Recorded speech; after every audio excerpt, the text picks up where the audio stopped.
Just Brothers. hi, Delphin. Can you hear us? Hi. Yes, I can hear you. Okay. So we are live now today on the second chat, informal chat on local tourism. What are people's expectations and what are the lodges and establishments' expectations going forward once the lockdown is done, before and after the tourists start coming in? You know, many people have their own opinions on what should be done. So we're just going to discuss on that. I'm Rupesh. I'm with Local Tourism is Lekker group, just to try and see how we can go forward with a new synergy between the local operators, local companies, and local tourism industry. And then we've got Joseph here. Good afternoon, everybody. My name is Joseph. I'm the chairperson of the Emerging Tourism Enterprise Association of Namibia. And I represent mostly tour operators, tour accommodation establishment, tour guides, and both freelance and permanent guide. And I'm here just to contribute to what we can be able to do for my members is we would like to establish the local tourism. And I'm also the co-host of the this informal chat, and also on the local tourism.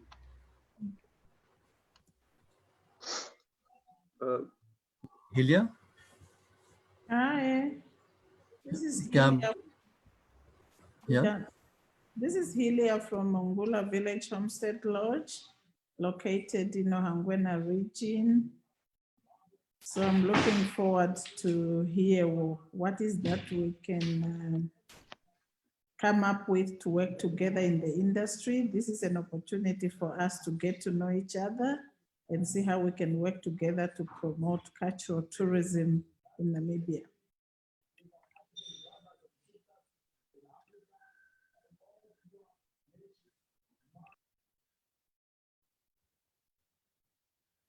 Liana? Hi guys, I'm Liana from Exclusive Reservations and Marketing, and I represent a couple of lodges throughout the country going north and south, east and west, and we are always keen to see how we can make things work together. Delphin?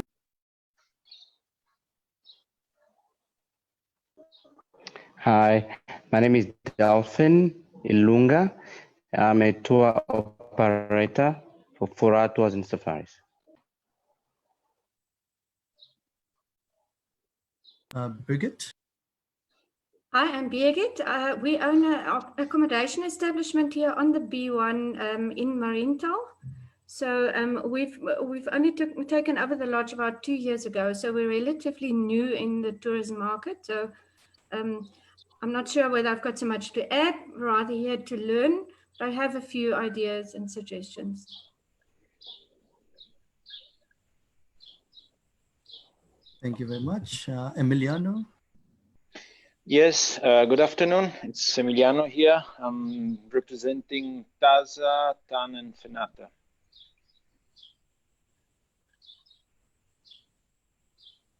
Okay, thank you very much. I think we've got everyone. The others don't have a microphone active yet.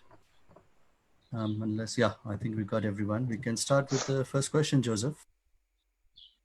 The first question I'm going to ask to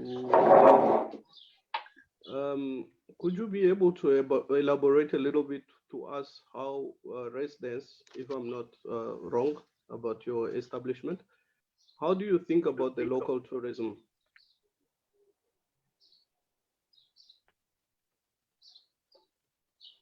Lena? Oh, sorry, no, I'm from Exclusive Reservations. Sorry. Exclusive, sorry. No problem. Well, local tourism is there, and we see a lot of it coming through, but local tourism tends to be more the camping guys.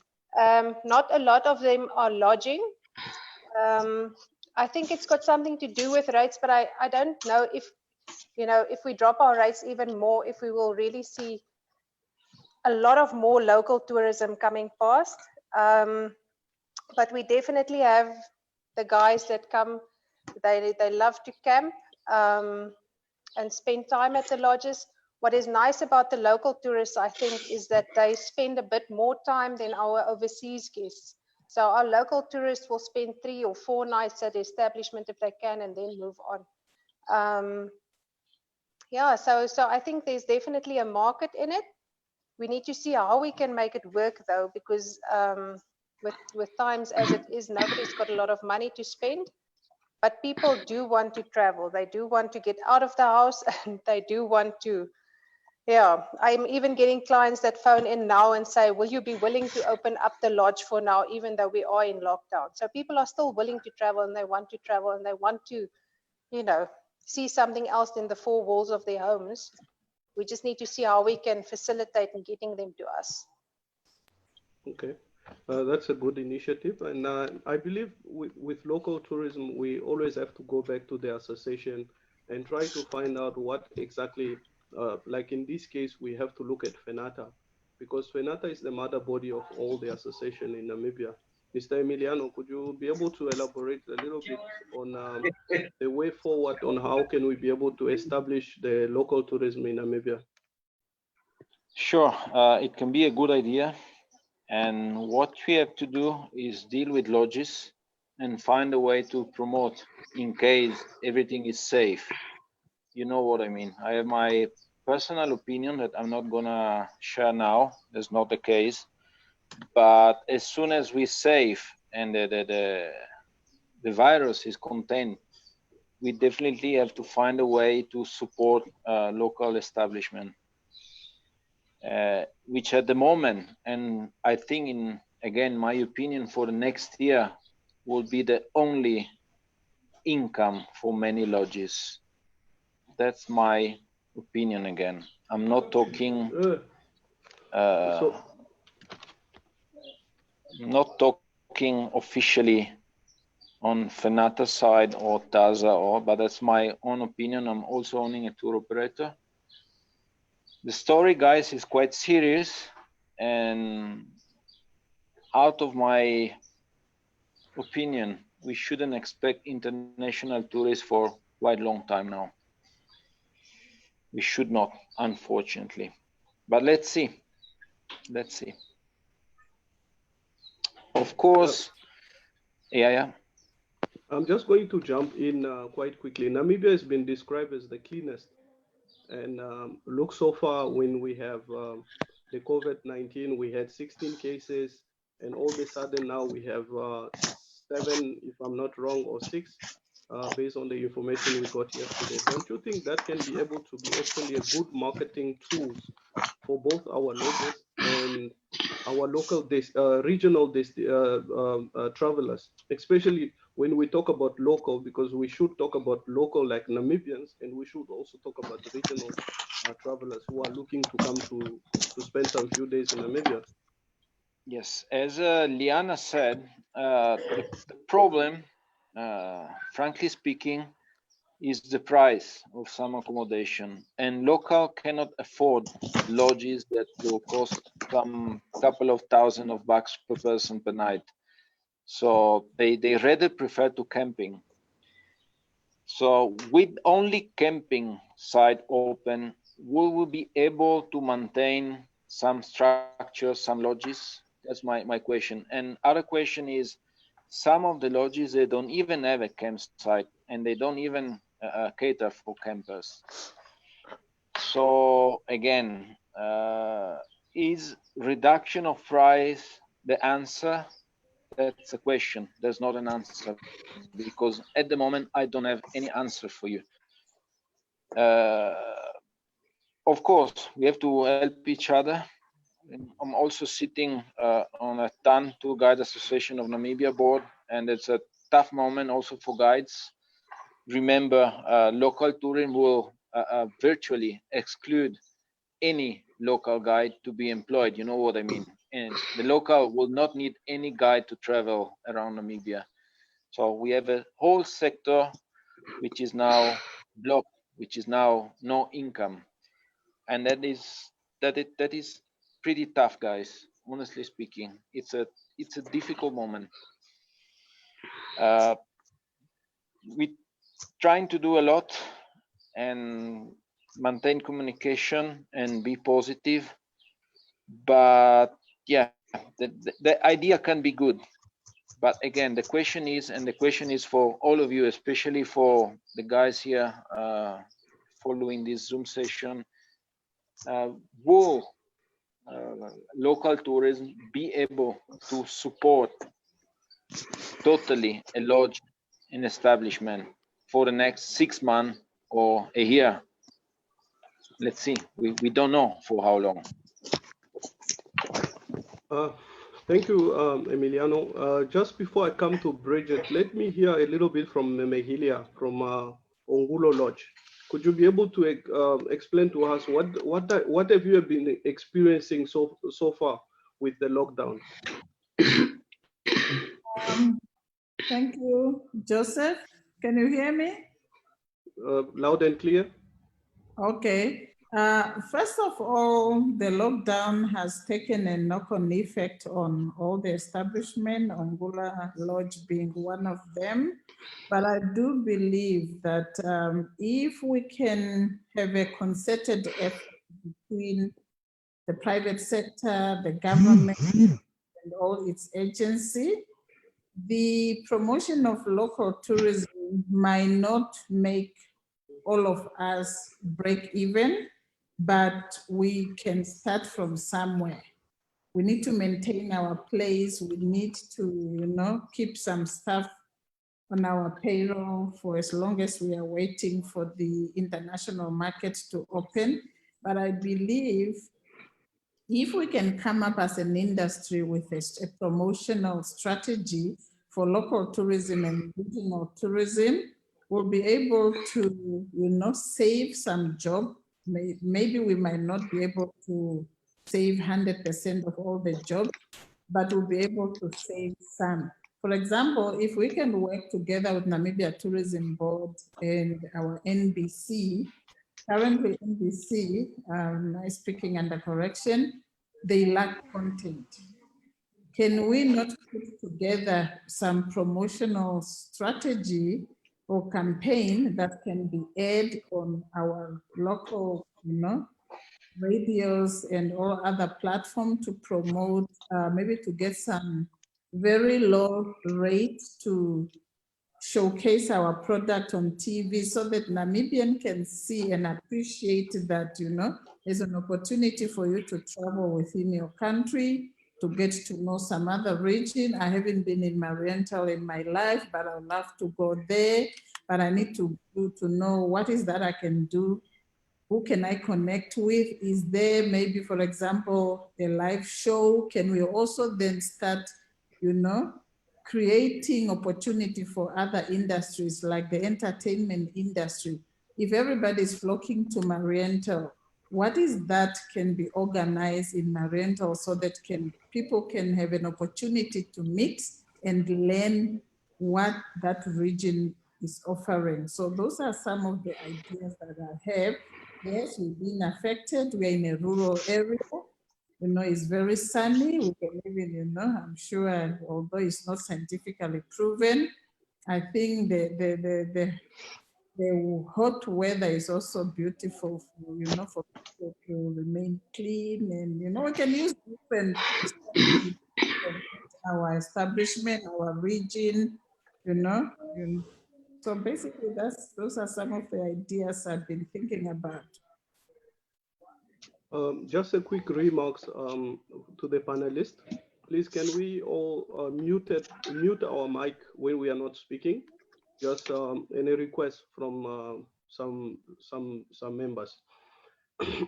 Bridget, since Memehilia spoke so well about Mariental, that she's willing to turn or to come and visit Mariental,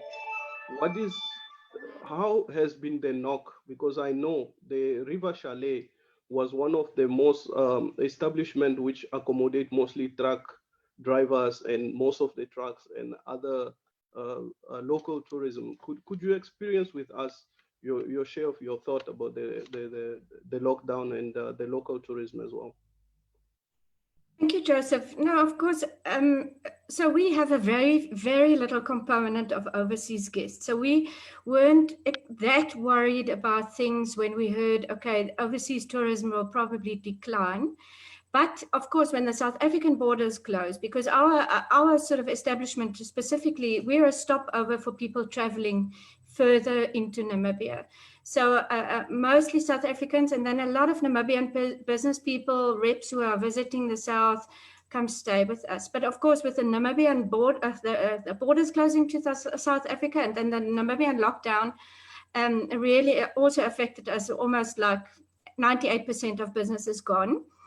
But the way we sort of thought of challenging it, because I mean, we know things, we need to do things differently. We're not going to wait this out. We need to proactively sort of go. And our idea is to look in ecosystems and rather work in value chains and say, okay, maybe one can organize a sort of let tourists, the locals now, that we establish partnerships with other lodges in the region or on the way somewhere. You establish a little route and say Lodge A, Lodge B, Lodge C, Lodge D. You get all of this together in one package. All 4 lodges work together and say 2 nights here, 1 night there, an extra game drive, and a dinner at a special restaurant on the way there, plus a car rental, so that you kind of make it attractive for the Namibian without having to go to just one place. You say, this is a tour. Everything's included. This is the price. It's 5 nights, and we take you to all kinds of places that you haven't been before. So our idea is more to get other businesses involved at River Chalets. You know, for us, it's easy because on the B1, we're in the middle of a town. But now, you know, we're looking at providing more activities to our guests that haven't been there before. Allowing more other people to join in, so that we make it easy for people to become, you know, the logical place of stay. And not just the place of stay, but with the place of stay, you get a glass of wine and a meal and this and that and that. So that's what we're looking at establishing partnerships with other businesses to give a more complementary package. And then everybody needs to take a cut. We can't all have our full rates on it. But maybe this way you can attract far more locals, because it's value for money, and it takes the whole value chain, not just accommodation, but everything that goes with it. So that's sort of the approach that we feel we want to take, and see how that will affect our business positively. Wow. Well, quite enough information to digest over there. Just my thought as well, just before I pass the mic to Delphin to explain to us before I come to to Stephanie. People must understand that the tourism industry, it's not only about tourism or only about the accommodation establishment, tour guides, camp owners, tour and safari operator, activity operators. Tourism industry, it's a broader chain of business in Namibia, starting from the top to the bottom, because the tourism chain is quite long. It includes all the restaurants. I can see we have Mrs. Anastasia here from Ocho, who is running a little bakery there. And then we have Mrs. Claudia, who is involved also indirectly with the tourism, who sell the craft and crafts at craft center. But Delphin, could you explain to us, what do you feel about the local tourism? Do you think the idea can be able to work in a broader way, that we can be able to support this we can support the tourism industry in Namibia? Yes, from the tour operator point of view, I've heard what Emiliano said. I do recognize the challenges that are there, which is the fact that tourism here is mostly considered, as a luxury kind of thing because of the price and the target, which is there. It's more like an international market. But I also followed what Ilya and the one in Marienta Begit said, and I think those are valuable points. We've been having contacts with some of the locals here in Namibia, as well as the region. Let's say Zambia, for instance, and some of the people from South Africa that want us to take them around. And what is impeding that that project is the price. So if we can now come on board and see where we can reduce and try to accommodate the local markets, we can start from there, because I agree with what Meme Ilya said. We cannot just say, okay, then now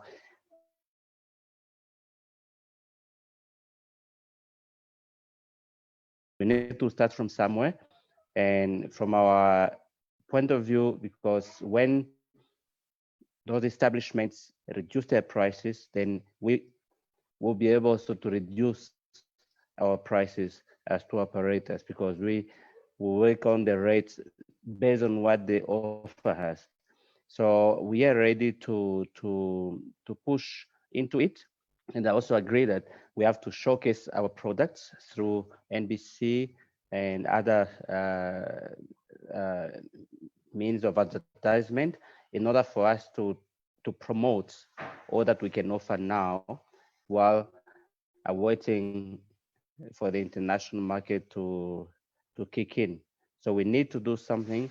We need to diversify, and as you also pointed out, from the top to the bottom, we need to change our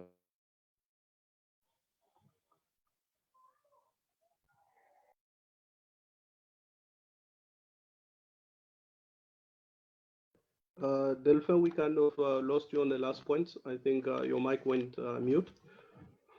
Just to pass on, could we hear okay, from all right. Stephanie, please? Oh, actually, Delphin, I'll come back to you. Could we have Stephanie, please? okay, no problem.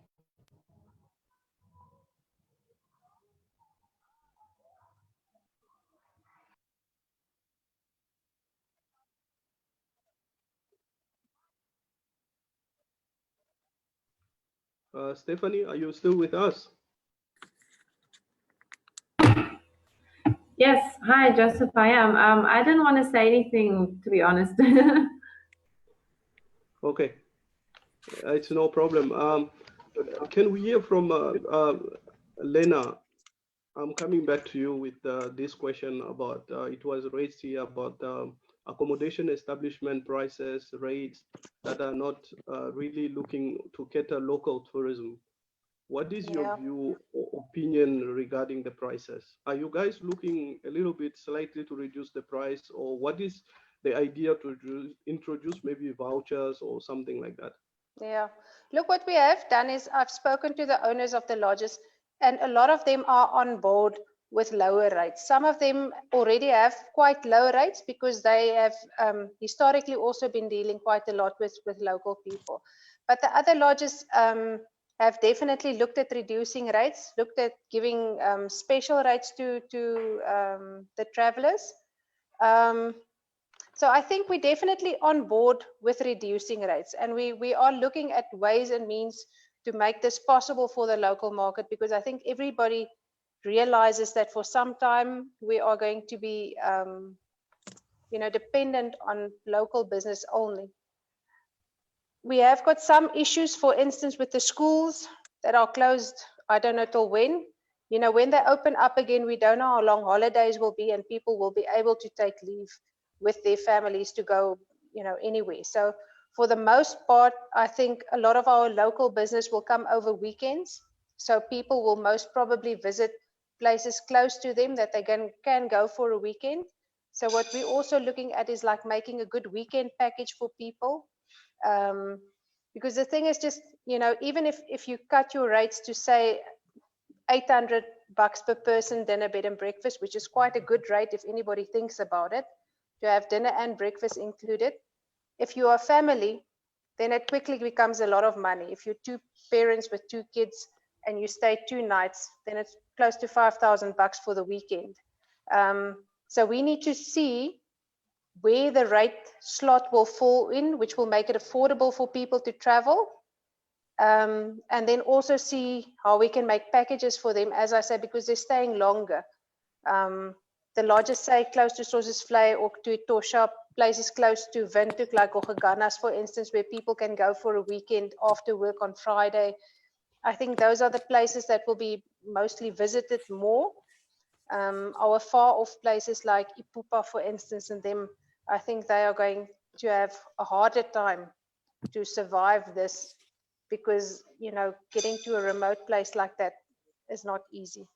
But the lodges are definitely on board with special packages and rates for local people.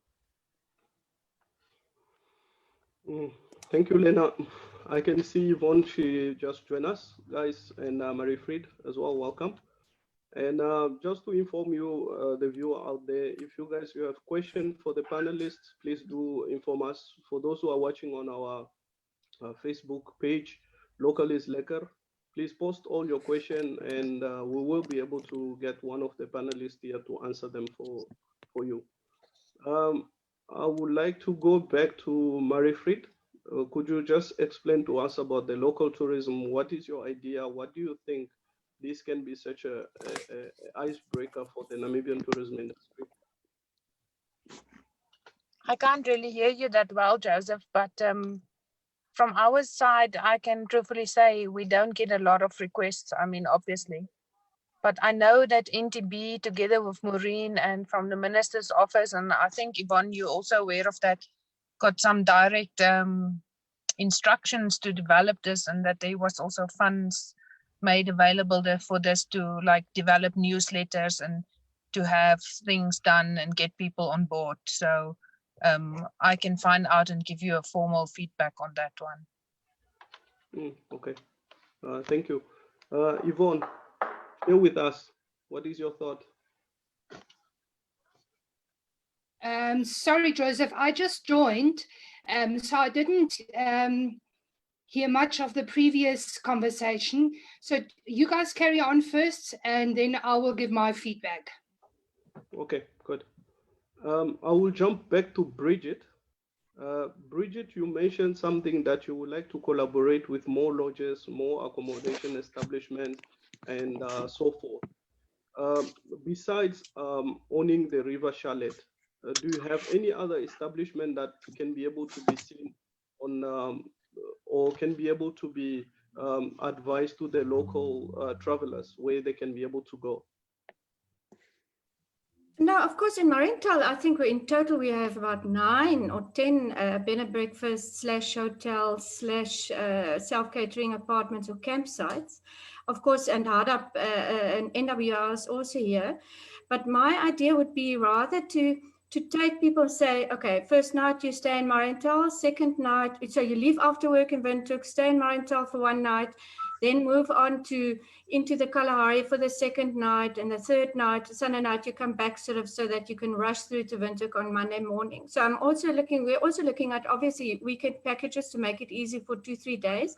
But then, you know, it doesn't have to be local or one in one town, because it'll be difficult to keep busy in a small town, people busy in a small town like ours. But if they take a trip of, say, 200 kilometers a day to the next destination, where they maybe, you know, the next destination has got a game drive, and then the next destination has got awesome pools, water pools, or whatever, so that you kind of collaborate and you establish partnerships, very much like Gondwana sends one guest to all of their 7 lodges or whatever, so that we all sort of get a share of one guest traveling, and we make it really nice for them.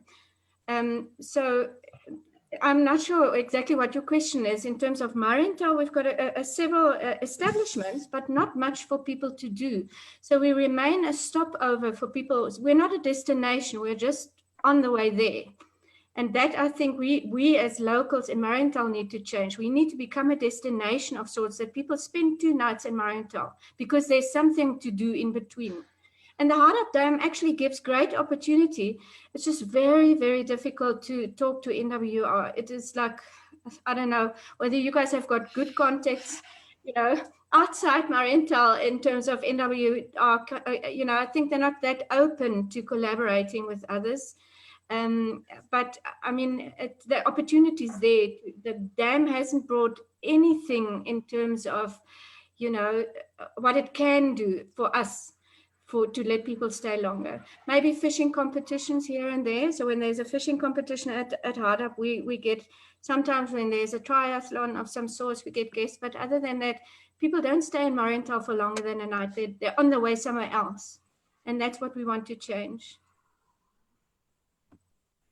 Yeah, there isn't a called out from the group or from the panelists, but from the people. They are asking for the local designer to assist lodges to put together a good infographic and advertisement for both local markets. And I should say that that is a very good and brilliant idea. And then there was Lena who also, I think it was Brigitte or Yilia who suggested about a meeting where we should be able to come together with NTB and all those kind of things. I would like to go back to Emiliano, just from the point of view from FENATA. What is your suggestion? Do you think FENATA is currently, I remember there was a dialogue on tourism which was cancelled. Is FENATA planning something after or a post-COVID conference where we're going to invite all the association members and try to see what is a way forward in how we can be able to promote the local tourism? Okay, as I said, we're trying our best in this difficult moment to find solution.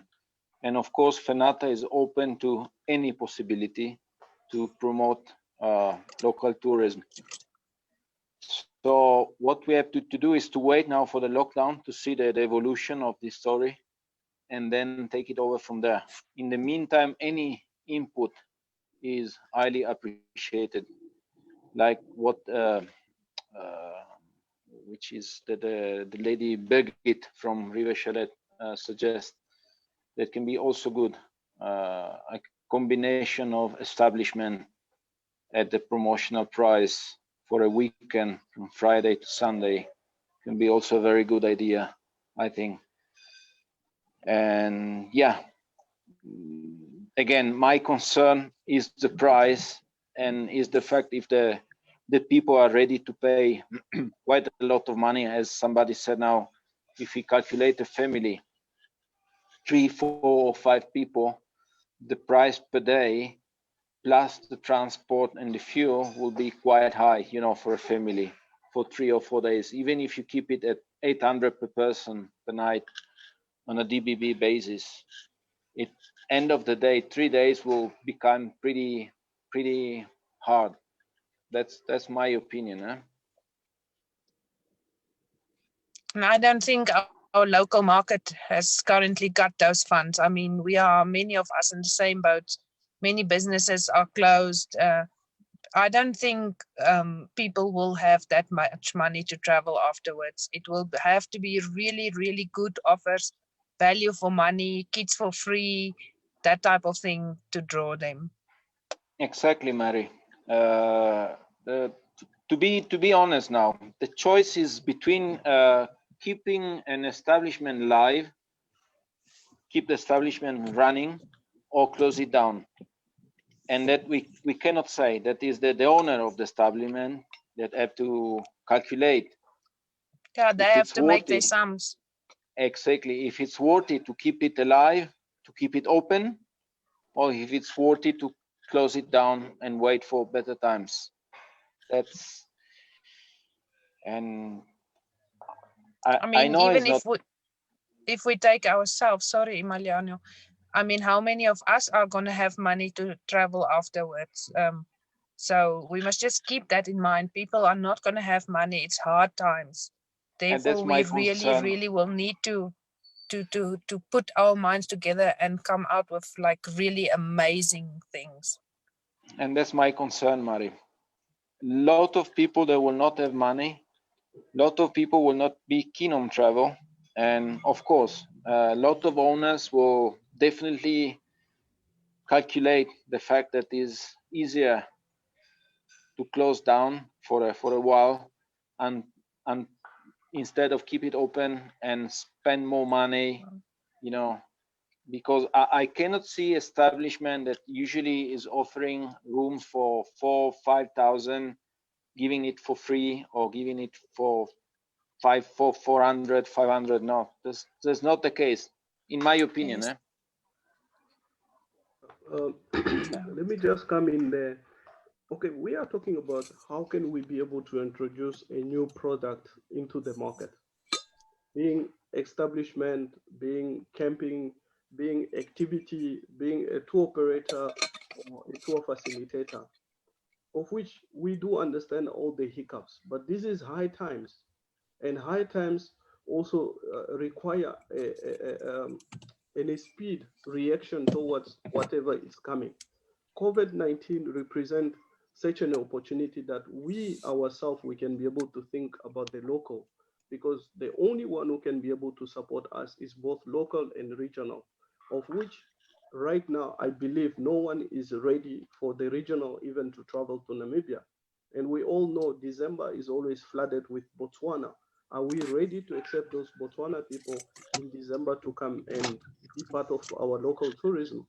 So the solution need to be found now, so that most of the establishment, they can be able to come up on the board and try to see how we can be able to do it and how can we be able to accommodate the local, if I'm not wrong, but that is my point of view.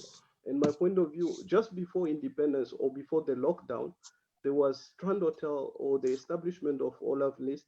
They came up with a very cheap price for the local, of which was welcomed by the industry. But then all of a sudden the lockdown came in.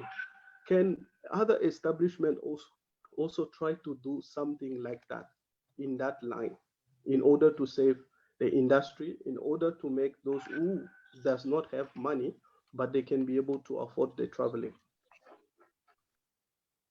The floor is open for anybody who would like to speak. Yeah, let me jump in there maybe. Sorry, no, you go first. I'll go after you. Okay. No, I still believe that different establishments have different overhead costs.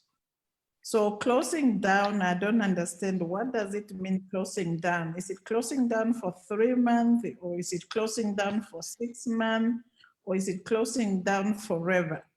Because at the end of the day, some establishments have a bank loan. Whether you close down or not, you still have to pay for that loan. I think we need just to be creative. Again, it depends on the establishment overhead. There are establishments at different operating costs. We, for example, are based in the rural area. Whether we close down or not, that property will be there and we won't be able to sell it to anyone because it's in communal area. But I still believe as an industry, we can come up with different packages for the local market. Yes, most businesses and people are going to be, or are they already negatively affected? But there are those with savings.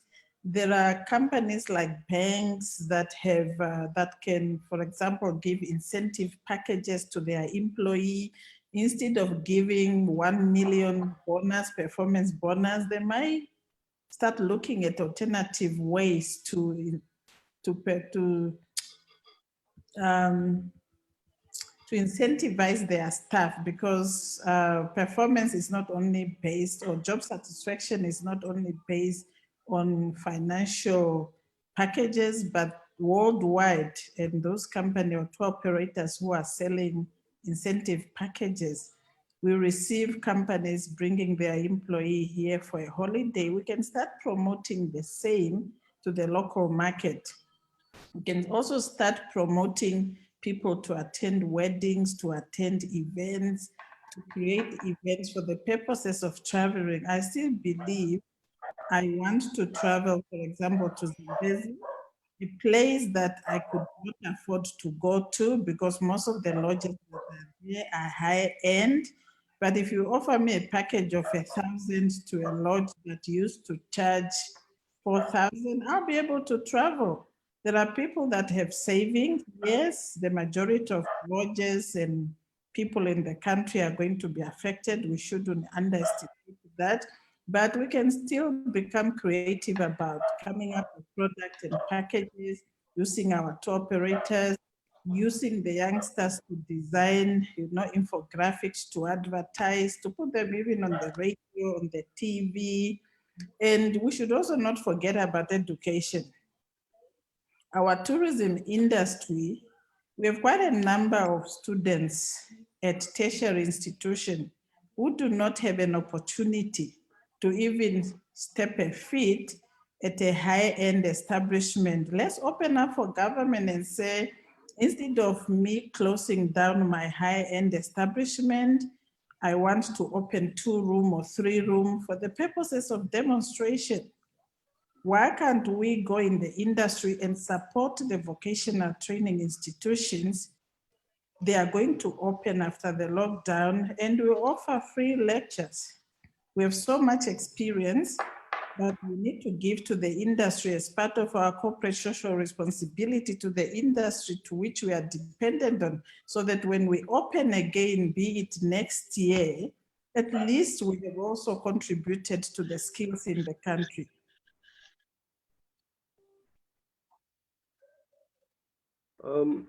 I believe Bridget had her hand raised. Thank you. I just actually wanted to, And then Lena. sorry, I just wanted to respond to, also in terms of what Helio was saying, Emiliano, before that. Obviously, finances are finances. And if you have to close down, you have to close down. But I think closing down for a while to reopen at a later stage might not be the best idea, because the world will have moved on. You will not reopen in 6 months' time back to where you were. Never again, in my opinion. Now's the time, and your competitors and your peers will have moved on with new ideas, new ventures, new ways of operating, that you might come in 6 months' time way behind the market. And then you almost start with this completely new business from scratch. So I also would agree with Ilya to rather say, let's be creative. Obviously, if you can't, you can't, then it's done. But we should rather be focusing on positive opportunities. That's why there's lots of opportunity in crisis. And we shouldn't forget that this forces us to change and to grow. And we need to take that challenge and not rather say, okay, let me just close down and wait it out for 6 months and then things will be back to normal, because it will never be the same again, in my opinion. Sorry. Yeah, if I can answer, don't confuse me. Don't take me wrong. It's one thing is to be optimistic, and one thing is to be realistic. So if we are optimistic, I would say they will find a vaccine in the next 2 months, and everything will be cool again in the next 5 to 6 months. But in my opinion, is not the case. To be optimistic, yes. As we said before, also with Meme Ilya, it's all about calculation. If I calculate to keep it open, we have different establishments, bigger ones, smaller ones, family-run business, and for a bigger one, as you can say, already many of them they close down up to end of May, and it's a choice. It's a choice based on money, and if they say it will cost us more to keep it open, even with 1 room or 2 rooms open, and the people and the employees, instead of closing down, of course, yes. As you said, Birgit, to close it down, it is not closing down forever, is calculate what to do and how to do in the right way to minimize the knock of this pandemic story. That's the answer.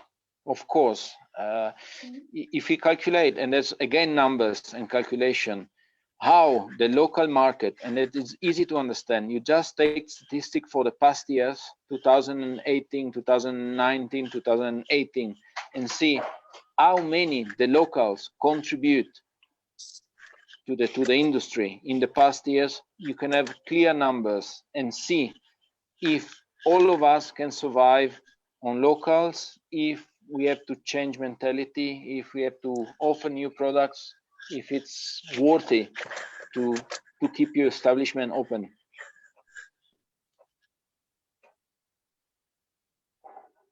John, can we hear it from the activity side? What do you think about the local tourism? Hi guys. What I do think, it's going to work for some people, won't work for everybody. Like you earlier stated about the Strand Hotels, ONL, they have various businesses that could subsidize a very, very, very low rate. However, you have other entities that really can't we as an activity operator, we are attached to either a lodge or a guide or anybody who's willing to sell us, right? So wherever we're based, we rely on clients that are brought in, and we then offer an activity. I would agree with some of the points that Mahalia mentioned earlier about diversifying the local tourism in terms of corporate incentives.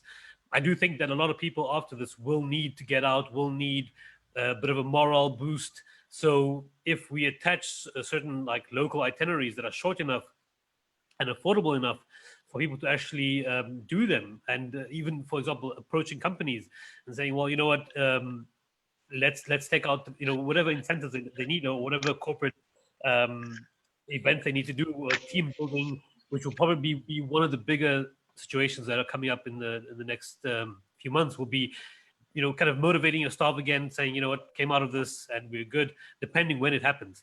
On that point, it won't benefit everybody.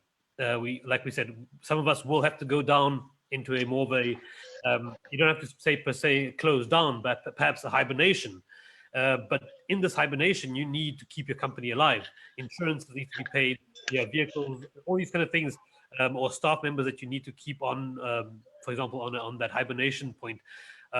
So it really comes down to what you can manage, and in the short term, and then what can you manage in the long term.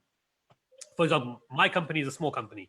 We don't have major overheads, but we still need to be alive. We are also in the aviation industry, which needs a certain amount of, you know, we need a certain amount of flights. We need a certain amount of cover for insurance for our aircraft, or, you know, licenses and etc. So it just depends what you can do. And can you diversify? Can you say, well, okay, I've got vehicles, I can use them for transport. I've got trucks, but, you know, so it's, my point would be that I mean, it's just going to be different for everybody. But what we can do as a collective is try to support that. I, for example, if you had an incentive or group, a company that says, okay, well, look, they're going to stay with me, but they'd like an activity, I could say, well, let's make a group price, because it'll keep my aircraft in the air. But obviously, it have to be, for me, it'd have to be realistic enough. I can't just say, well, I'll have 2 flights a month and I'll be happy with that. I can't, that's not realistic for me, because that will not keep me going. It won't keep me going with a certain amount of crew or whatever. So we just really have to weigh it out. And it's difficult to forecast. So right now we just have to look at what other scenarios that are going to present us, what markets are going to be opened up to us first, and then work with that. And then just see where we can go from there, because there is no answer to it. It's basically just being together, sharing information, and yeah, waiting for the outcomes, and basically, yeah, doing that. Anybody from the floor, please? No, I just want to end off and say I agree with what John said just now. It's like trying to look into a crystal ball. Our local market is good, and we need to tap into it, and as far as we can. And what we also have been thinking of is stuff like honeymoon packages, because people are still getting married and they still want to take their new bride to be somewhere nice. So those are packages we thought of doing, getting good prices out there for our honeymooners. Corporate incentives, obviously. Money is always going to be a big issue now, but, you know, just to end my part off on a positive note, I really hope that we will start seeing people coming in sooner rather than later. People are still very keen. I must honestly say I've got people holding on to the late May and early June bookings from Germany that says as soon as, you know, if it's possible for them to travel, they will come. So I think a lot of people are scared of traveling, but not everybody is scared of traveling.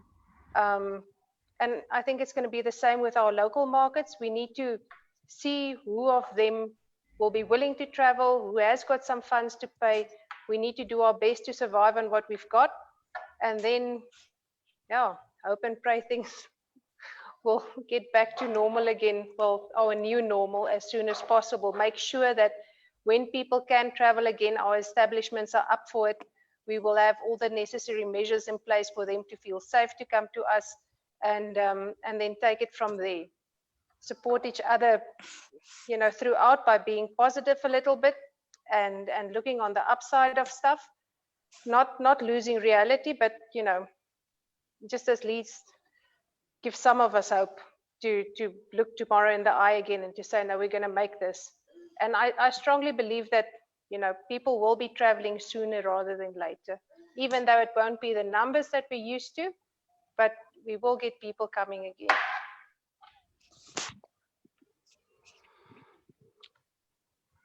Anybody else? Hello. Manpreet? Hello, everyone. Prosper here, joined up a little bit later than most of you. So I'm pretty sure quite a lot has been discussed before now. I just have a quick question for John, but before I head to John, I wanted to ask Rupesh, how far are we with getting the survey going? Have we made some progress in that regard? Yeah, hi Prosper, yes. The survey is pretty much up. We were just collecting some info on the associations and all. I think in next day it should go out. Okay, no, that's fine. Then I will probably give you a call privately just to talk a bit more on that. I think that we should get that out as soon as possible. That leads to my question for John. John, you guys, to my understanding, one of your main products is skydiving experiences, yeah? No, actually we do hot air balloon flights. Oh, hot air balloon flights. You guys don't do skydiving? No, but okay, I mean, all right. I just yeah, I just wanted to be clear first because I wasn't so sure. Okay. Reason why my question is coming directly to you, John, is because with your line of business, and I think this part of this might also apply to Mari. Hello, Mari. How are you doing? Is that you guys have a unique opportunity to actually offer something that many people have been wanting to do for a long time, but they've always thought it's too expensive. So maybe with this survey, once we have the data and information, you could look into figuring out how to put together packages which would cater for a bit more people at the same time. So for example, you would see that a lot of people would say, okay, I can't afford, the last I checked for air ballooning, I think the minimum price that I saw, this is across now South Africa and Namibia, was like $1,500. And then with other things added to it, it would easily go over 2,000. I mean, I'm speaking under correction here. You would be the expert. So my question is, if you guys looked into that to see how can you maybe, have packages that would have, incentives that can be attractive. To give an example, I spoke to somebody the other day, and we were actually talking about skydiving, and they were saying that generally when people go, they go either as families or you book with other people. But then depending on how many people are available, the price can also differ. Because as you mentioned earlier, just after I joined on, you have to cover or break even a certain cost. Yeah. But now if you're selling it as a package, like what tour operators generally do, where you have covered your cost and whatever amount you have to reach to keep your business afloat, and then you kind of divide that into a number of people that you're able to take up at a given time, or maybe on 2 trips or whatever your setup may be to run the business, and see if that's something that could work. Again, this is just a conversation I had with somebody, and in that moment I actually realized that for activity operators, there could be an opportunity there that could be explored.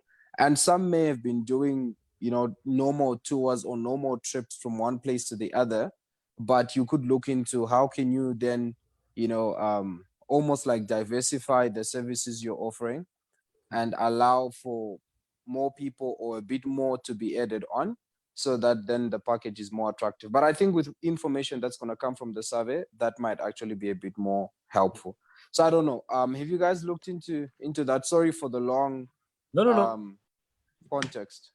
Well, yes, we did. Okay, we've always catered for local tourism in terms of giving out packages. So a lot of locals will contact us and say, well, we'd really like to do this. How could you accommodate? So we say, okay, well, this is our local rate that we had set out. And at certain times, people would say, well, we don't really afford that when we're a group of 6. Could you make it any cheaper? And we definitely try to accommodate. So we have flown, since we opened up, we have flown quite a number of locals. Obviously now it makes it a bit more difficult, obviously. So the disposable income, so we'd have to look at ways of making it even better. I mean, we could offer even shorter flights. We normally do 1-hour flights, 45 minutes, 1-hour flights. So, I mean, we can always look at different ways to accommodate.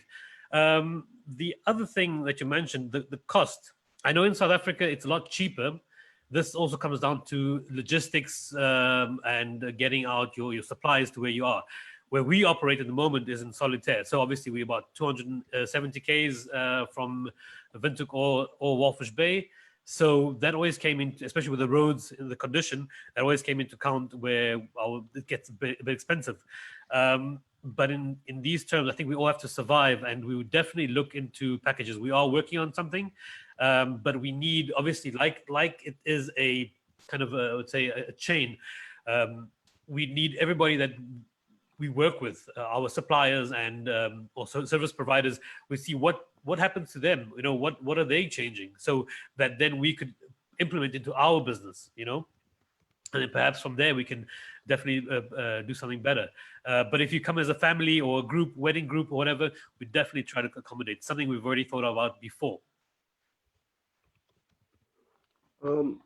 Just to elaborate a little bit on Prosper, what he said, currently we are planning to do a survey in Namibia regarding the tourism, how badly we are affected by the tourism, but it has to be done through association. So I think by the vote which we did on the local is Lekker group, we find out that many of the people prefer that they can be able to speak via the association and all those kind of things. But as soon as we have more information, we will be able to pass it. Marie-Fried?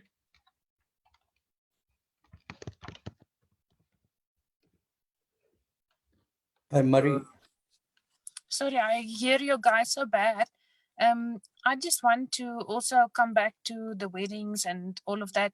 I mean, once again, that will be a government thing to know when they will allow gatherings and things, because apparently at the moment they're looking until end of August to not do that, you know, not allow those type of things. So I think, yes, maybe for the future that will be something to look at. But for now, I think we have to look at smaller family kind of orientation things. And yes, we can put a lot together.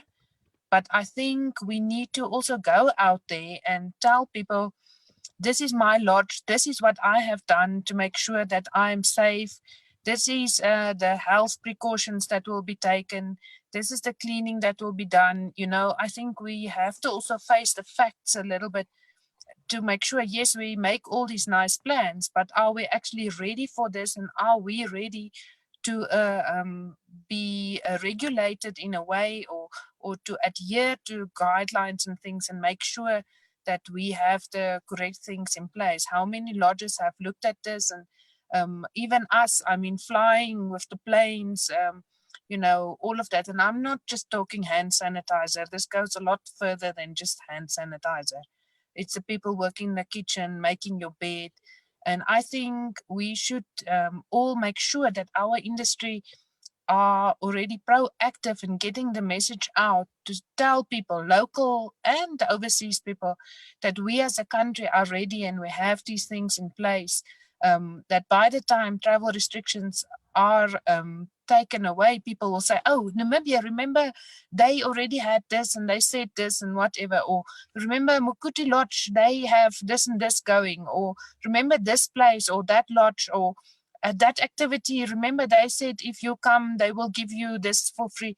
Or so I think, yes, we are maybe all thinking of specials and things, but we also have to face the reality that the way we are going to do tourism in the future is going to change.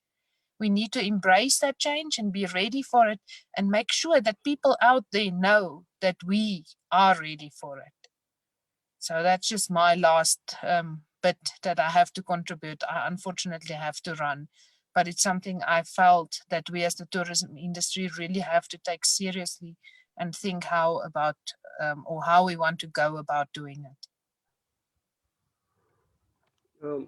Yeah, just that's to it. get in there, thank you for the sharing of the information. I believe that's why the group, the Namibian Tourism Recovery Group, was created, where they are sharing all these kind of ideas, and together with the localists, Lekker, we are partnered together with them, and they were sharing some of those ideas of how to do the hand sanitizers in the rooms, how the clean should be, or how the room should be clean, to what level and what capacity. I believe for those who have not heard about them, please find out from colleagues and friends if you can be able to get one in touch with the group. And besides that, anybody would like to share some thoughts, information with the rest of outside who are following us live on Facebook, those also who are behind scenes, any thoughts of the tourism? Yes, Delphin? Yes, I just have a question for the car rentals. I'm not sure whether they are among us or not, because I believe they also need to come on board. I'm just trying to put my video on. Sorry. Yeah. So do we have the car rentals here on board, or either on the Namibian recovery group, or because as the tour operator, I'm looking at the car rentals and the lodges. These two factors are going to influence my price.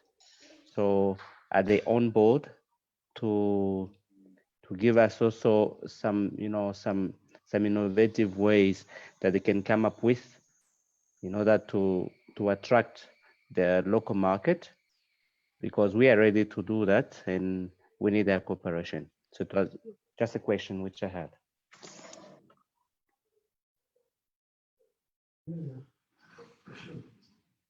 Hi. Yes, Mahalia. So in conclusion, I would like also to suggest that as much as we are getting excited about becoming creative and coming up with all new product, we should also work together as an industry and start saying, for all the establishment, activity operator, and everybody in the value chain, in terms of hygiene, let's start saying level 1, which is the lowest. You need to have hand sanitizer, you have to have what have you. Level 2, you need to have A, B, C, D, until we reach the highest level that can give our visitors and tourists confidence that the Namibian market is really working toward providing safety for us to continue going to that beautiful country. I'm sure there are people in the industry who are working on some of those measures, so that at least even our tour operators, when they come and do inspection, before they can put us again in their itinerary, they have a level of confidence that their guests will not be affected. But let's start working together as a team and say, as a bare minimum, this is what every business person in the tourism industry should have in place. Be it a shuttle driver, you need to have hand sanitizers. Your car must at least be sanitized. So until we reach the highest level that will give all our international visitors confidence that this is the destination where we should be going back, is highly regulated, taking care of the health of our visitor, something along those lines. Can even get grading or what have you. And then NTB inspectors can even come out and inspect. Our operator can come and inspect, so that we can give a level of confidence to our visitors or potential visitors in future.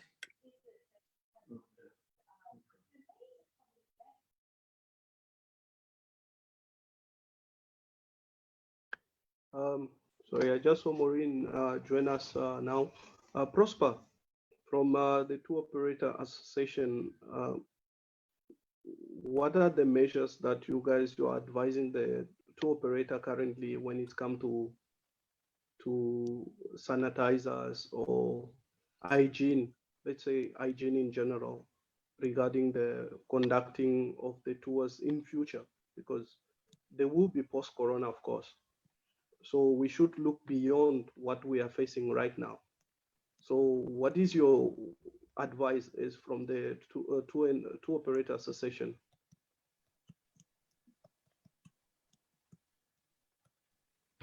It's a very good question that you have brought through now. What I can say right now is that there are conversations currently ongoing on having some form of guidelines, but not just for hygiene, but well-rounded guidelines to how we can all move forward with this. And I don't think it's only going to be for tour operators. It will probably be for the industry. So there are conversations going on. I cannot say so much more to that at this point in time, but I would like to believe that soon we will be able to have something, either something that will be coming directly from TASA to the tour operators, and obviously to the rest of the industry, or it will come through FENATA, where all the associations would have given input, and then we would have come to an agreement of this is something that could work for everyone.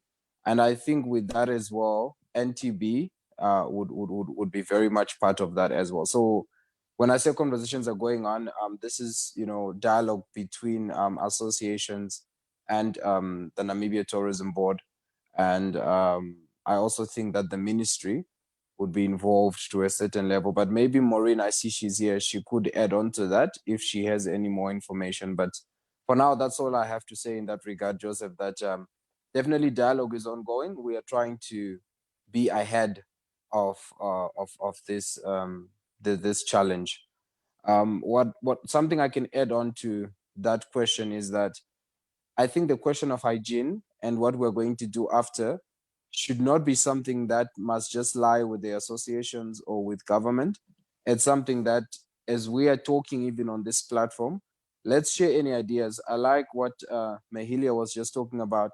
For example, having maybe levels of hygiene or of for every establishment, because some will be different. A hotel won't operate the same way as a B&B.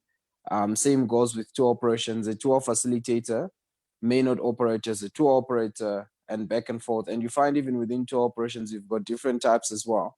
Some are focusing on the aviation side of things more. Some are focused on road, and some are just providing services. So with all of that put into consideration, one would have to come up with something that would cover all of this. And I think, dialogue around that would be great, to hear what people are thinking or what companies think would work best for their setup. So, I mean, if anybody has any ideas in that regard, they are welcome to send them through, to their associations. For tour operators, I trust most have my email address. Those that are members, and ones that are not members of TASA, they can get the email address from our website and just send through what they think as would be wise or would be great to to share with others. Then maybe we can then take it from there and put together something, or maybe add on to the conversations and dialogue that's already happening between the association heads and the NTB. So there is work being done.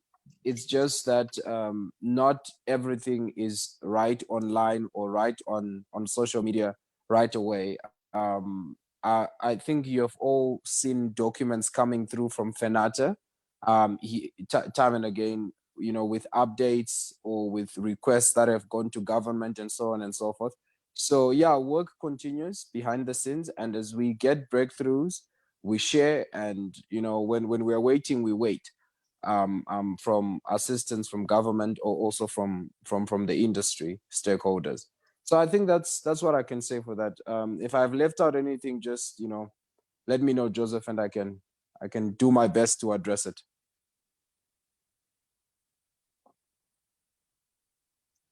I just want to add on the hygiene part. Maybe Maureen can help me here.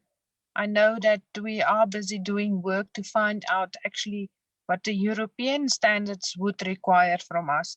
And that will also include things like arriving at the airport, the way your luggage will be handled, a lot of other things. So like Prosper say, also there is things going behind the scenes, and people are busy finding out that we can draw up these standards and protocols, because there will have to be some kind of guidelines for everybody.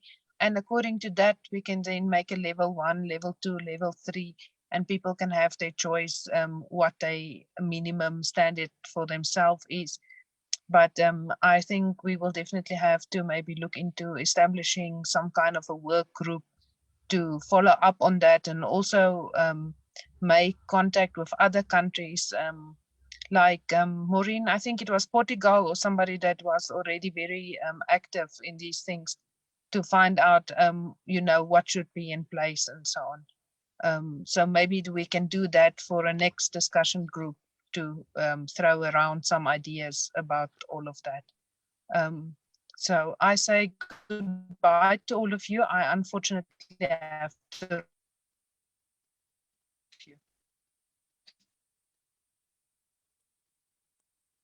Okay, thank you very much, Marie. We'll definitely have another session to catch up and see what replies we can get and results from the survey and everything. Does anybody else have any comments on that? Emiliano.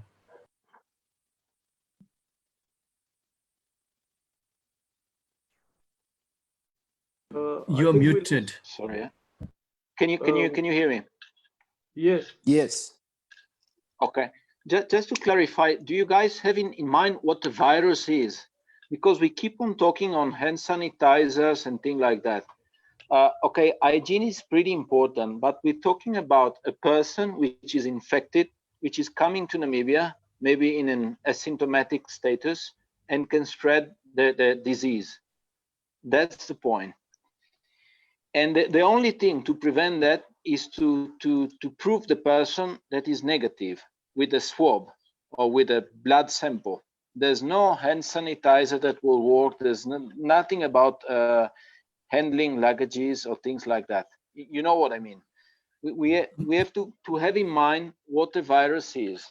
And I'm sorry, I'm coming from one of the most affected countries in the world, and I have a clear image of what the virus is nowadays.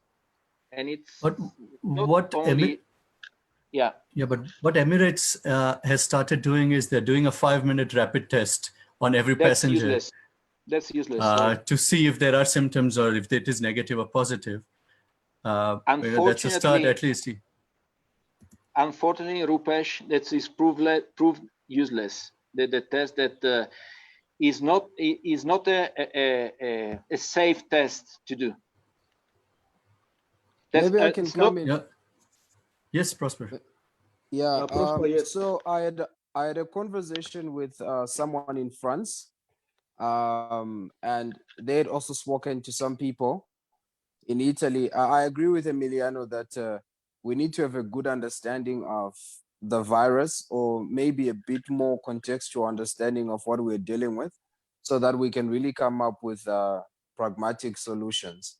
I agree with that 100%. What I'll add on to that is that, Emiliano, what I found out inquiring with these guys in Europe, and these are people that are currently there right now, is that there is, again, dialogue on considering some form of a health passport. Exactly. But then they are calling it, yeah, they are calling it the immune immune passport or something like that, so again, the problem with this thing is, for us as African countries, is if someone is coming from Europe and they've been covered, to say, okay, they are immune, right? If somebody is immune, that also means that they could have gotten the virus, but it did not affect them. Exactly. So Emiliano will be back at that position where this person will land here, and then somebody here with maybe a weaker immune system can still get it. So Correct, that's the only Prosper. challenge. But again, like I said, there is dialogue on these things. It's discussions that are going on. We don't know for certain what is going to happen, and this is with the World Health Organization. So we don't know what they will conclude to. But I do hope that if they're going to do some form of a health passport, it's a thing where people do get the necessary tests done. If they do not have the virus, then it's an automatic green light. Should they have had the virus, then they can just have proof that they were treated accordingly, and then they can have a sign off of their doctor to travel. This will then avoid African countries needing to quarantine people when they arrive at our airports.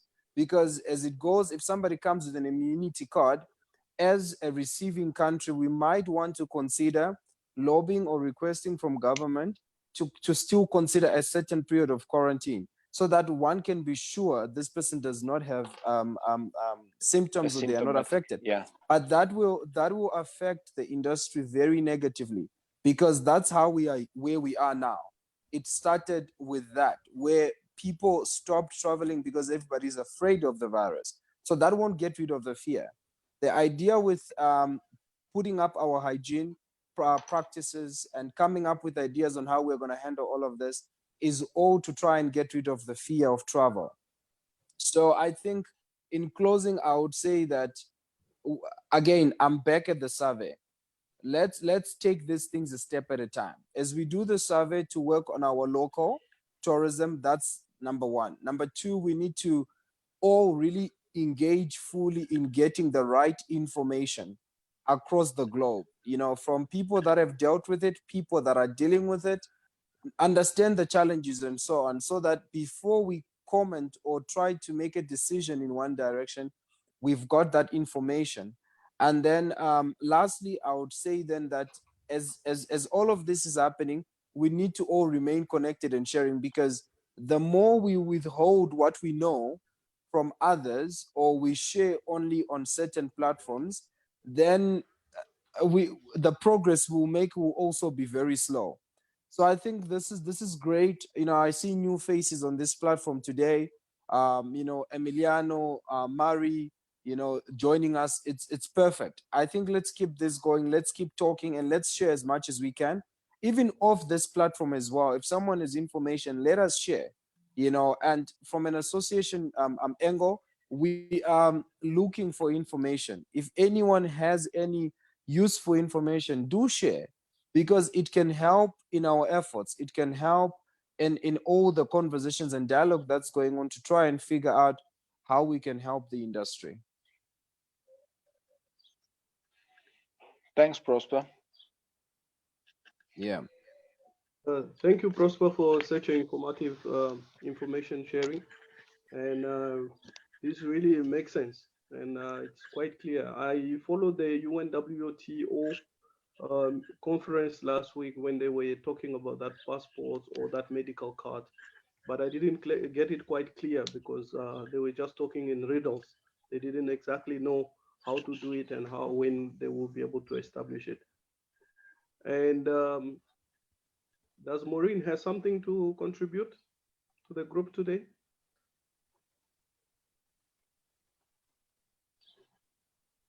Yvonne? Joseph, can I add something quickly? Yes, please. I don't know if you guys spoke about it already while I was not here yet, but I want to get back to the short-term revival of the tourism industry, and I would like to specifically address the public at large, because I am of very strong opinion that other sectors have to come to the party as well to save the tourism industry, because in the end, before COVID-19, it was the tourism industry that significantly contributed to the GDP of the country, as well as job possibilities. Now, what I've noticed is that only the tourism industry are offering very, very good specials, and it goes up to 50% discount. Where are the other sectors? Because how can you expect a discount from an accommodation establishment if they have to carry on paying the normal rates.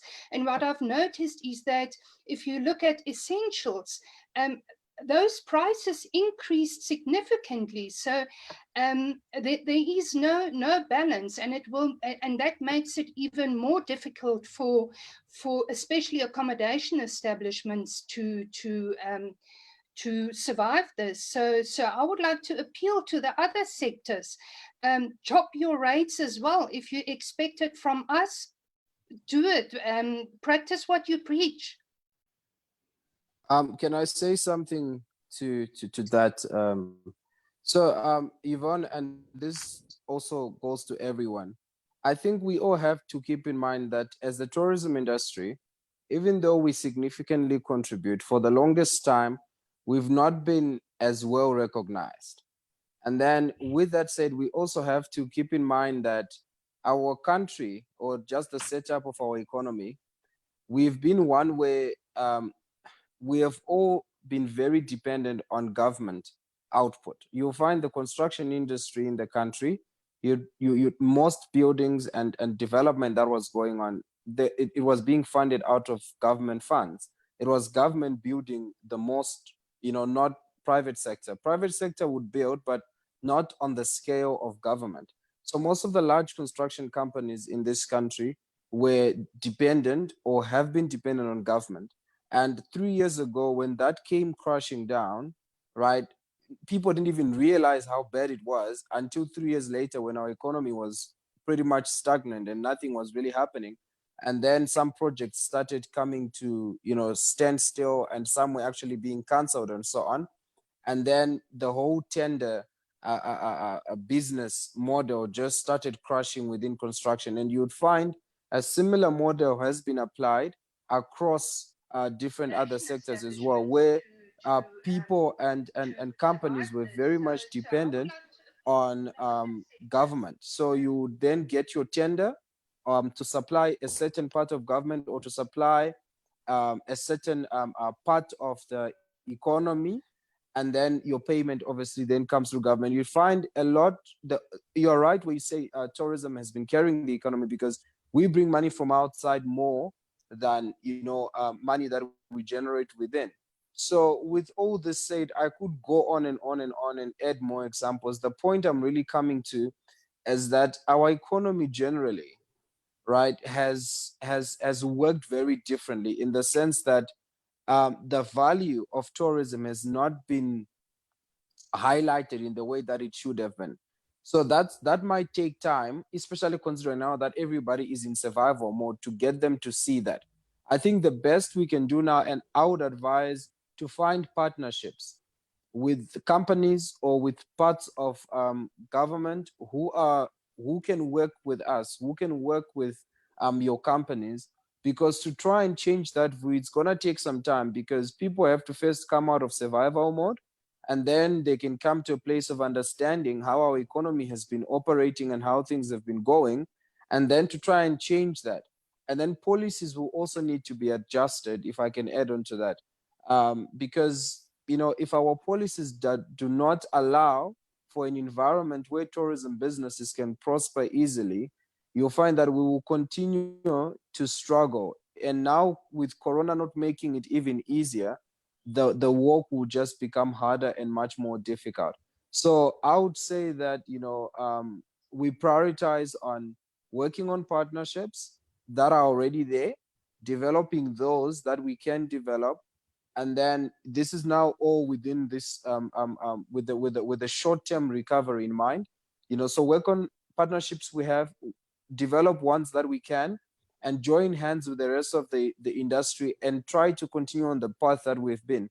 If tourism had become too interdependent on government or other sectors 60, 70 years ago, when tourism really started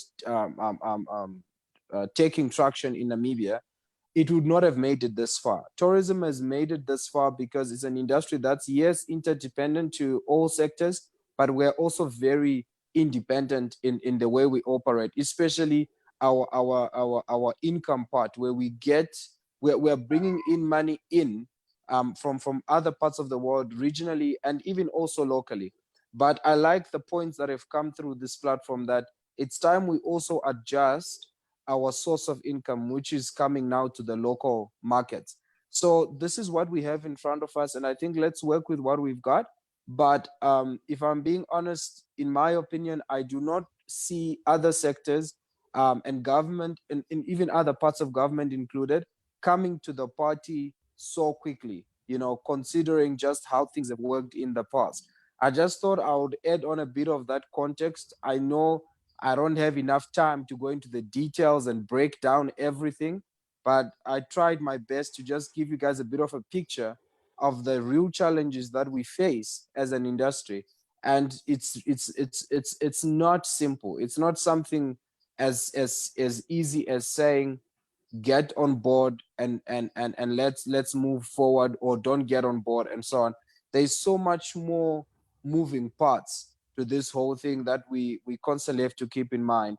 As much as we are being optimistic and fighting for our industry and so on, we must remain realistic in our approach. So there we go. We got it. Our call is to call from the other industry to join the tourism industry or help the recovery of the tourism industry. At the same time, a big call to the government so that they can come in and speed up the process of assisting the tourism industry. The industry that has been for so long been independent, like Mr. Prosper said it. So it's about time that we both together, we should join hand in hand and try to save the tourism industry. Thank you for the contribution, Yvonne and Prosper. Guys, I do not want to rush you guys, but I believe we are a little bit running behind of time. But I would like to have anybody contributing to the closing remarks, just to tell the people. And please note that we will have another formal discussion on Friday, if I'm not wrong, but we will come up with, and then we will advise you. And it's also starting at this exact time at 3 o'clock. So we would like to have more accommodation establishment. This time around, I'm calling for car rentals to come in so that they can be able to advise us on the car rental. We have activities operator, tour operators, anybody feel free to join.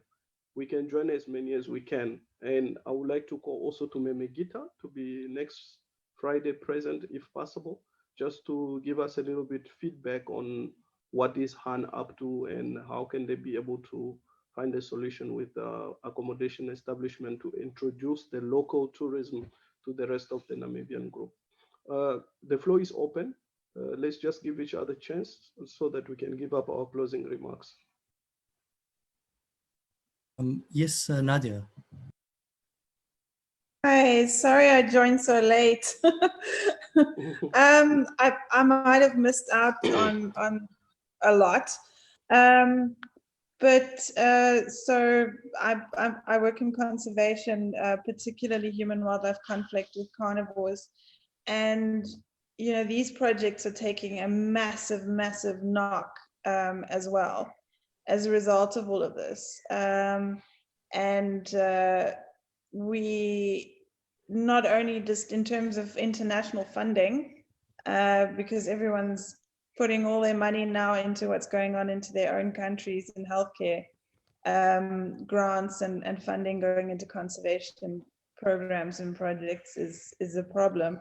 But also the communal conservancies, you know, these guys are taking a huge knock with their joint venture projects. And like, you know, we're seeing currently community game guards that aren't being paid anymore, you know, big things that are going on there as well. So just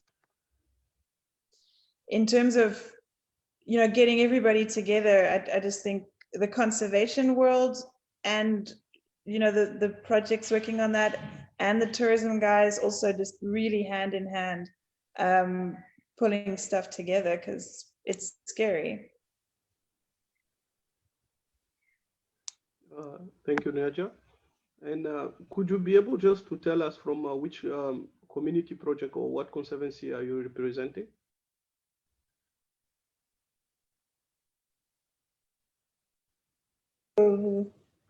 Yes, hi, sorry.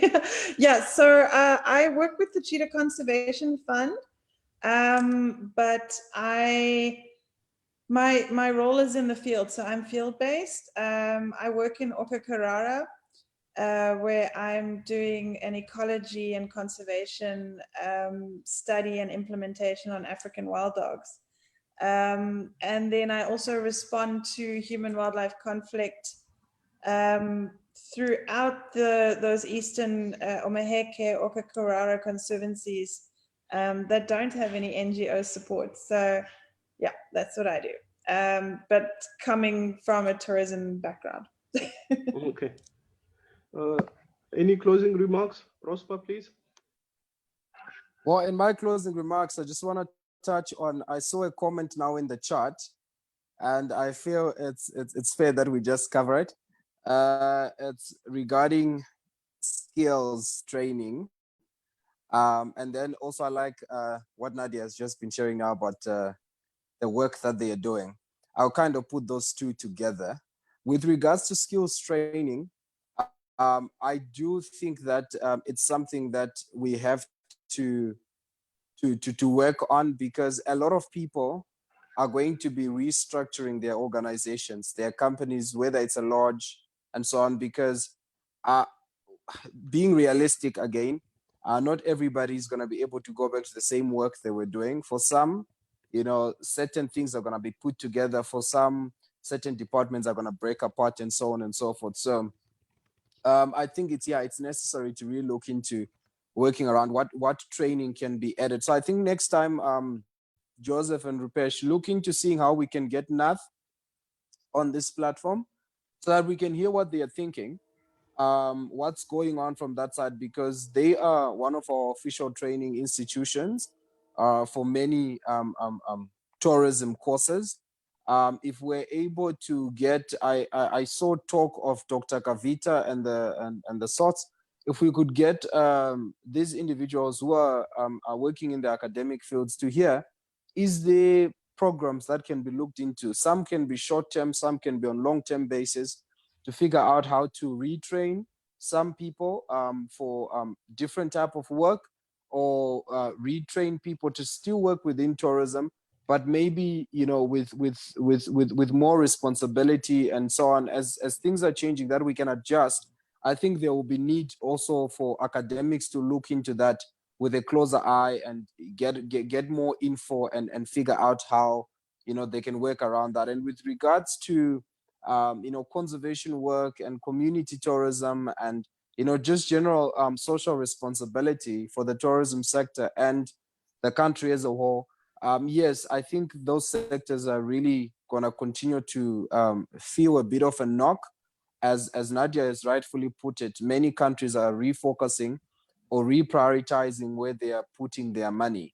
And I think this is a call to the rest of the tourism industry, to the rest of Namibia, to figure out if there is any bit of an extra cent we may have, $1 or $2 or whatever, we figure out which projects can we put them to keep things moving. We've got organizations such as your TOSCO and so on. These are guys that have been making tremendous progress with conservation and working against anti-poaching. As much as we are focused on saving businesses and saving our lives, we should not forget that the tourism we are trying to sell is very much dependent on the natural environment. If that's not protected, right, or even the people that are also working with these environments, which is now the communities in this case, they are not covered well, we won't have anything to sell after. If all the rhinos are gone and the elephants are all gone right after this this virus. So I think as we try to find solutions, let's be all rounded. And that's not gonna be easy if you've got, you know, kids in the house looking at you as the head of the house, and you put food on the table, and maybe you got a salary cut at work, or you're dealing with whatever problems that we're all facing at this point in time. We have to be strong and keep the focus on the bigger picture. Yes, we can't forget short term because we need to get moving again, but I think long term becomes even more important now than ever, that we figure out how to build a sustainable economy within tourism, and also in a way that supports. I mean, I would think that, to round off my point, socially, economically, and environmentally, let's be sustainable within tourism and out of tourism. So this means that as we work on our micro environment, we work on the macro as well. It's kind of like a two-edged sword that we have to shoot, so that we cover all ends as much as we possibly can. So I think that will be really my closing. And yeah, guys, let's keep talking. Let's keep sharing information, and let's also keep looking for information, so that as we come to these platforms to speak, we can make as much progress as possible. And I would love to hear more and more from each and every one of you. You know, what you're thinking, what's going on, what have you found out since the last time we spoke, and how do we progress from there? Because also talking over and over again, if it remains talk, right, we will come out of this thing and we would have all wasted all these hours that we are sitting and talking with one another. So let's have something come out of this. That's really my heart, and what I wish for all of us, that something does come out of this. We get something done, and we can have our industry back to where we want it, if not even better. So keep well, everyone, and stay safe. Thank you, Prosper. Anybody else would like to say something to the people? Nadia, do you have something that you would like to add? Emiliano?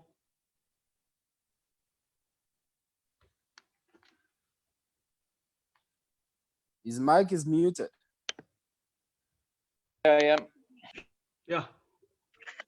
Can you hear me? Okay. Yes, now we hear you. No.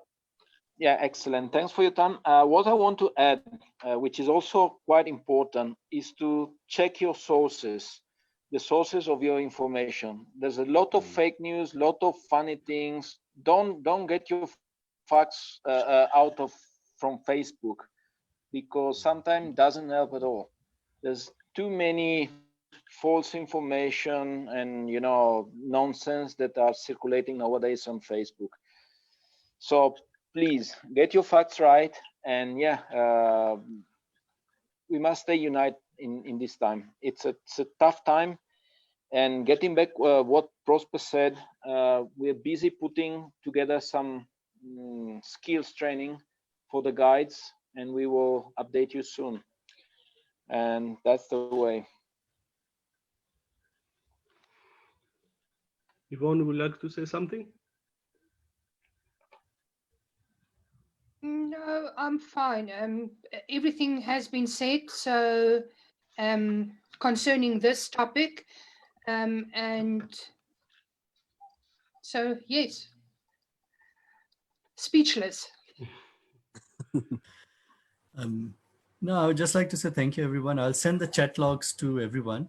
So at least you guys can follow up. On Facebook, we've got a lot of comments as well, if you guys can have a look on the local tourism is Lekker group. And on Friday, maybe we'll look at the subjects that we talked about: conservation, education, all the subjects. So by end of the couple of weeks, at least we know what's happening in the whole industry. If there's any other comments, any other subjects that you would like us to talk about, please let us know as well. Rupesh, just quick suggestion before we go. I think as we are talking, not all of us can access or see what's happening on Facebook. I'm unable to, unless I go on another device. I can try that next time probably. Maybe we could have a designated person amongst the hosts, considering you're usually 2 or 3 hosts on the chat, who's then throwing in what people are saying on Facebook, especially if there are any questions or things that people are asking, so that those of us who cannot see what they are asking, that you just tell us, okay, this has been asked on Facebook, then we can maybe address some of those things if we can. If we don't have the information, then it's something that we can then get back to later. Okay. Today it was a lot of comments more than questions. Once it's done, wonderful. You can just go to the page, you can have a look. There's a lot of long comments, which is quite interesting to read through as well. Okay. I think especially for associations to understand what's happening, their point of view makes a lot of sense. Okay. And all right. Just for the people out there, just to give you a little bit of heads up, we are coming up, Lekker is coming up with a page of which we will be able to describe different associations in Namibia. just to remove the misconcept of the people not knowing which association represent who. So we have taken the initiative as local is Lekker to come up with that concept also that everybody can be educated. And I believe the short screen will come very soon. Just keep on this page, on Facebook page, local is Lekker. You're gonna see very soon, we're gonna describe all the association with their logos and everything, just to remove the misconcept. And from those who have been with us today, on my behalf, I would like to thank you for all your comments, all your contribution. It was very, very informative. And let's hope next Friday I will see many of the faces like I'm seeing right now, again to a great afternoon topic. Enjoy your Monday and see you in sport. Yeah, thank you, everyone. All right, guys. Emiliano, Prosper. I mean, look, I mean, we can also make a WhatsApp group with you guys just as speakers if you guys want to. You know, you are here every week, Maureen and Kita and all, so we can maybe make a WhatsApp group to chat more about discussions that we plan. That's a good idea, Drupesh. Because we want to be on the same page. We're just trying to make sure that people know what's happening from all the perspectives. Yeah. That's the bottom line. Yeah, I think that would be very wonderful, Rupesh, so that certain things are not repeated over and over again. Yes. That by the time we are talking here, we're in alignment. So it's not a bad idea. Just consult with the others and see how they feel about that, and then we can take it from there. Okay, perfect. Excellent. All right. Thank you very much, everyone. Thank you. Guys. See you guys. See you. All right. Thank you. Ciao, ciao. Cheers. Bye. Bye-bye. Bye. Bye-bye.